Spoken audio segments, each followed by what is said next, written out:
It's like plan A changes and it should just always be plan A and then the new plan A and then the new plan A. All of our jobs are exposed to AI. Design, marketing, development, business, consultants. The margins are going to shrink on everybody. What do we do?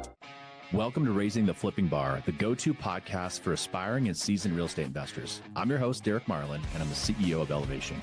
We're a real estate investment company based right here in Denver, Colorado.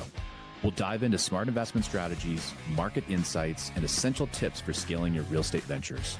Whether you're making your first investment or your 100th investment, this podcast is your blueprint for success in the ever-evolving world of real estate investing. Get ready to elevate your real estate game and begin your journey with me.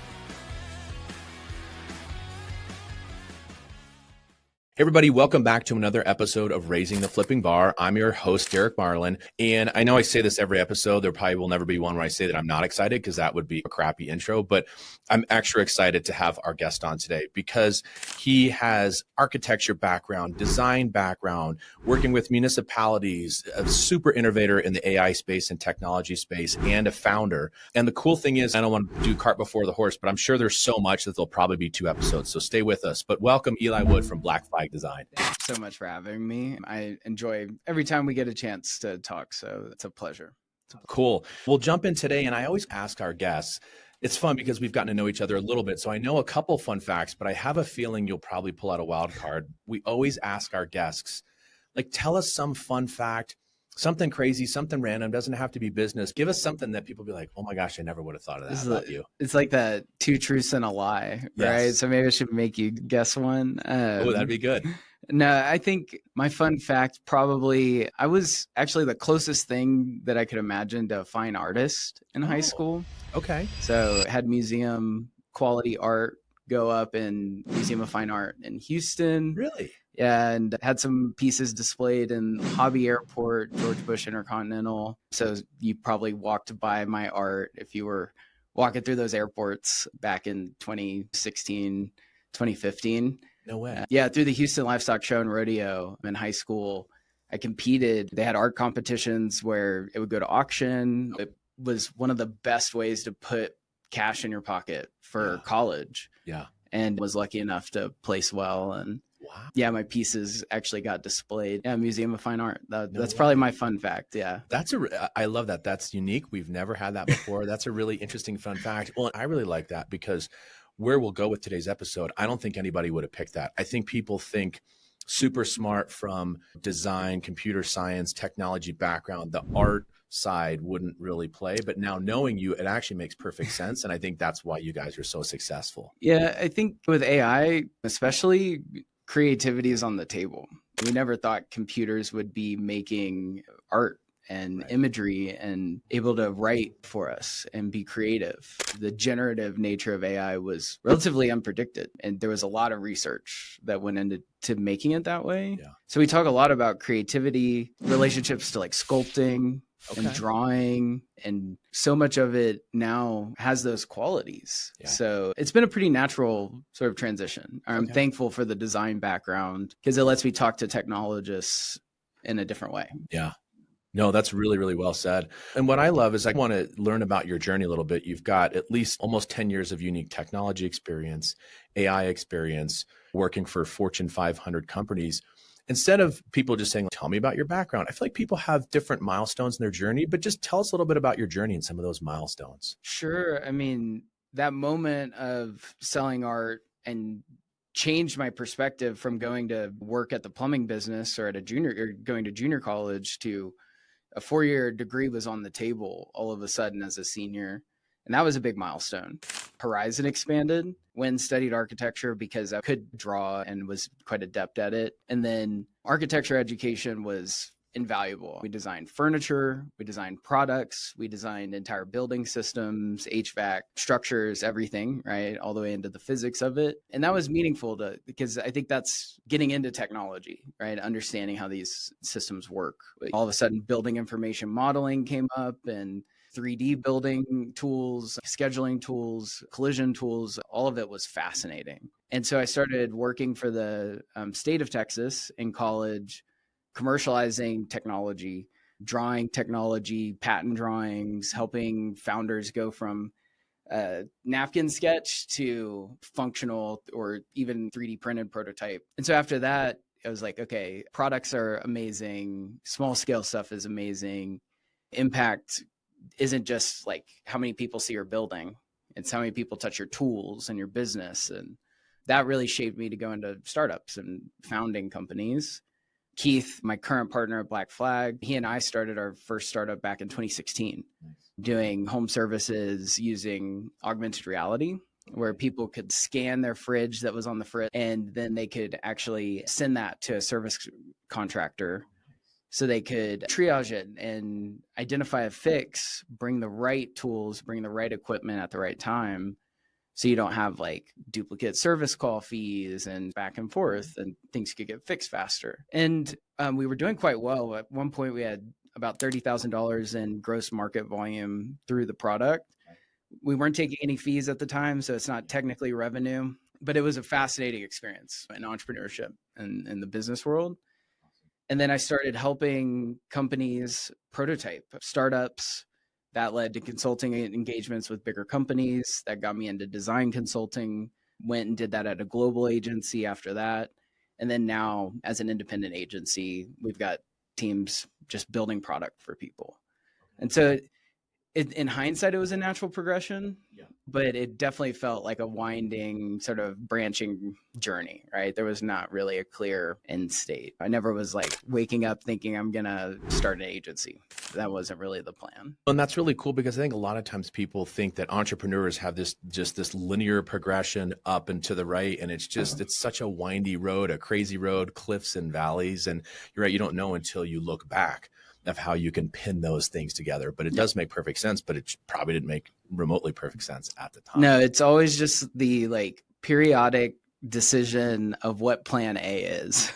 There we go. It's like, okay, now plan A is this. There's not really ever a plan B to be successful in entrepreneurship. It's really just 100% of plan A, but sometimes it changes. Yeah. So it's felt like there's a path, but I thought I was going to build churches and stadiums, and now we build software. There's some underlying thread there, I think. No, and that's cool. And it makes me think, it pulls back to my sports roots. Like, I think when John Elway was the GM of the Broncos, again, I'm probably going to botch this quote, but he's like, plan A, that's it. There's only plan A. There is no plan B. And I think sadly that was probably the quarterback situation. And they should have had lots of plan Bs, and they're maybe finally where they need to be. But you're right. Sometimes it's like plan A changes, and it should just always be plan A, and then the new plan A, and then the new plan A. Yep. So that's right. That's awesome. Well, and you bring up a cool thing that I want to touch on. You're both a Longhorn and an Aggie. You're a Texas guy. Like I lived there a bit myself. My brother's a diehard Longhorn.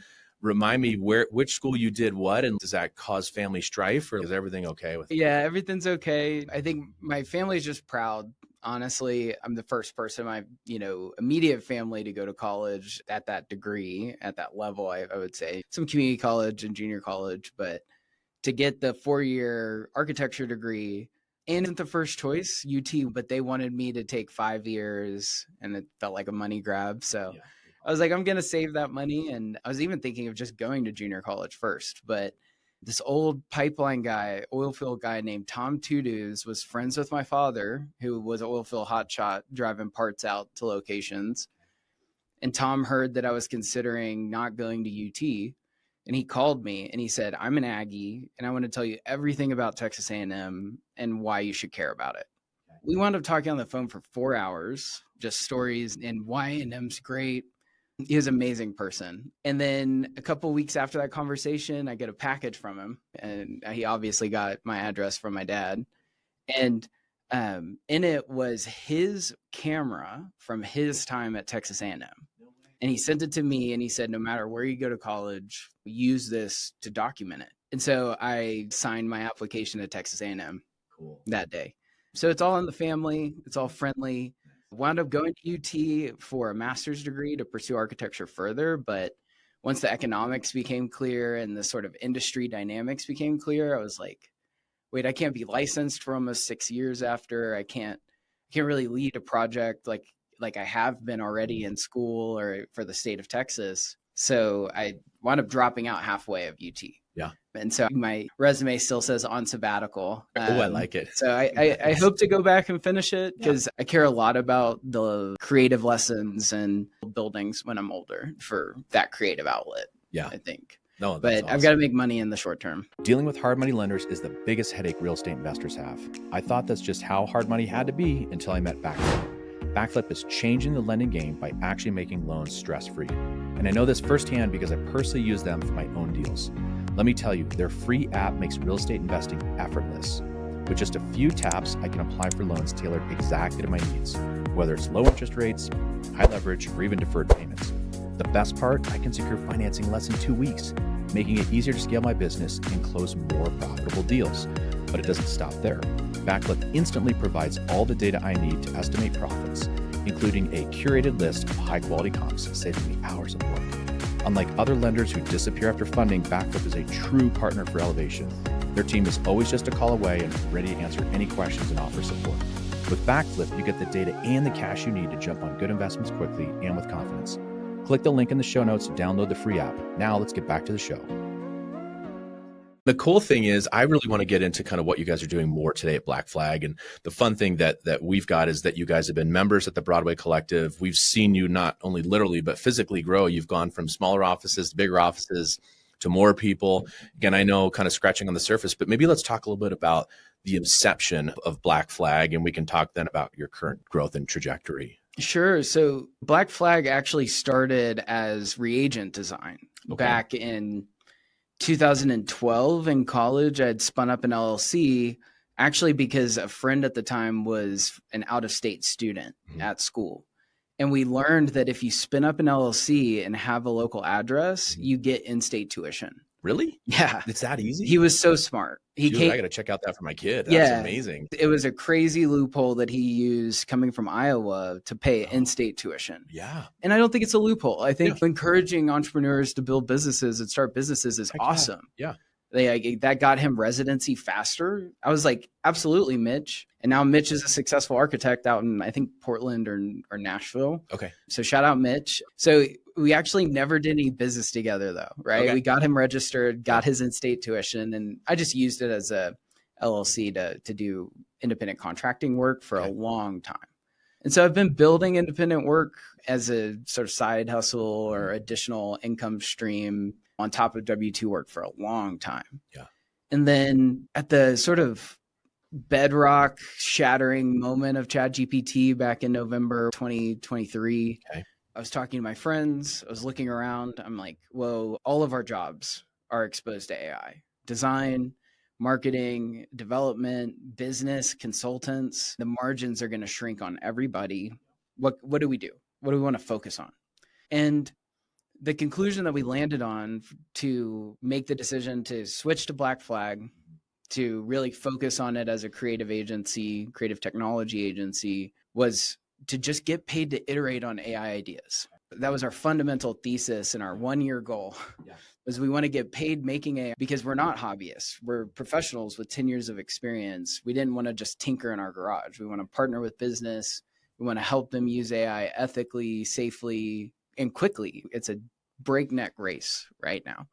And so Black Flag was a root of my background in Boy Scouts, civic technology, service, a reverse ensign, forward-facing flag, but also punk rock, monolithic, against the corporate digital transformation sort of language. And I was reading a lot of like Corporate Rebels, self-management, open book financials, and just wanted to run the business in a completely different way. I didn't want to follow the normal agency approach. So Black Flag just came out of all of those dynamics. And we found some great partnerships, some referrals from past relationships to get started, and just started working formally, I would say December this time last year. Right. So we're right at the 1 year of formally running right now. Well, and the thing that was always stuck with me is when we first met you guys, that you had such an astute comment that's always stuck with me, which is that you guys, I feel like as a AI consulting and technology company, are so much further ahead than the general public. But then you're already looking at this and saying you guys might be phased out in just a couple of years, you got to make hay when the sun shines. So I just think that's so interesting that I know a lot of people in our real estate space, and we'll get to how we're going to weave technology and AI into real estate here in a minute. But they're like, oh, well, it's almost like saying like, well, I'll learn about that internet later, or I'll learn about that later. You're out of your mind if you can't try to incorporate this into what we're doing, because you guys feel like you might be semi-phased out. So like maybe just talk about where that future trajectory of you guys are going, or just the industry of AI. And I know that's a broad question, but it just blows me away. It's a good one. I think that something that might surprise a lot of people that interview with us and work with us is just how much we talk about learning. So a lot of our interview questions around, how do you learn? Well, it's the last thing you proactively learned. How do you know when you need to learn versus when you need to do? Like those dynamics for somebody are super important. And I always talk about Keith, Chris, Matthias, Bobby. They're all lifelong learners, continue to get certificates, continue to push their knowledge and just grow, which means you most likely can work with us. Whether you're a technologist, a product manager, a designer, if you're learning and actively consuming information, I'm sure we can make and create something together. So it's super important, sort of mindset of learning and the sort of subtle art of unlearning, recognizing what beliefs to let go of. All of that is important in something as malleable as technology. It might be different than in real estate, but technology, the sort of cost of changes always remain relatively low and fixed and are getting cheaper now with AI, while your opportunity for influence is going through the roof. And I don't think that's true of every industry. Mm-hmm. And so it puts you in a unique place where you have to learn and you have to keep implementing sort of cheap solutions while building accretive like value on top of it. Yeah. It only happens through learning. It Right. only happens through learning. And that's what's crazy now is these machines are learning, they're remembering, they have concepts of memory now. I know there's a lot of research going into time and the machine's ability to like think over time, which is still a very hard problem. Right. That's a hard concept. So it does come back to learning at its core, I would say. It's going to drive how you pick up AI, how you're willing to change. And so somebody that's not actively learning, even in their personal life, I think are going to struggle in these coming changes. Man, that is so well said. And it's kind of perfect kind of segue to, we had beers a couple of weeks ago. And what I really appreciate is like your really thoughtful approach to helping your family plumbing business and to doing like big government projects. Like, I think it's just such a unique perspective. We dipped into a little bit based on your artistic background, but I also like to really have people talk about personal development. And I know this is maybe a weird mishmash combo of like personal development and technology and AI, but is there, and maybe it's to your learning question or point earlier, I should say, is there a podcast or references or things that you would point our audience to maybe keep learning and get out of our nerdy little real estate space, or maybe slightly above that, the entrepreneurship space? Can you share some thoughts or ideas around that for our audience of pointing them in the right direction, whether it's a book or a podcast or stuff like that? Because I think we're just in our little silos sometimes. Yeah, for sure. I think I'm a huge fan of Lex Friedman's podcast. He's a data science engineer turned podcaster. He's massive now, multi-million followers on YouTube and Spotify. Okay. But he's doing phenomenal things where he publishes his episode where AI has changed the language into Spanish or other local languages as it's distributed. So he's reaching so many more people. Wow. Because people can listen to it in English, Spanish, Vietnamese, what have you. And even whenever his guests are speaking in another language, like they might be speaking to him in Spanish, but you hear it in English. Wow. And so it's super accessible. Cool. And he just interviewed Javier Milei, the president of Argentina, who's doing a lot of reform and deregulation there. So they've cut like 3,200 federal programs in the past like 10 months or something crazy. Yeah. And he's speaking in Spanish, but you hear it in English. And it's an amazing podcast. Okay. And they go deep. It's 2-3 hours with very powerful people and people like Sam Altman and other AI innovators as well, because that's his primary field or industry.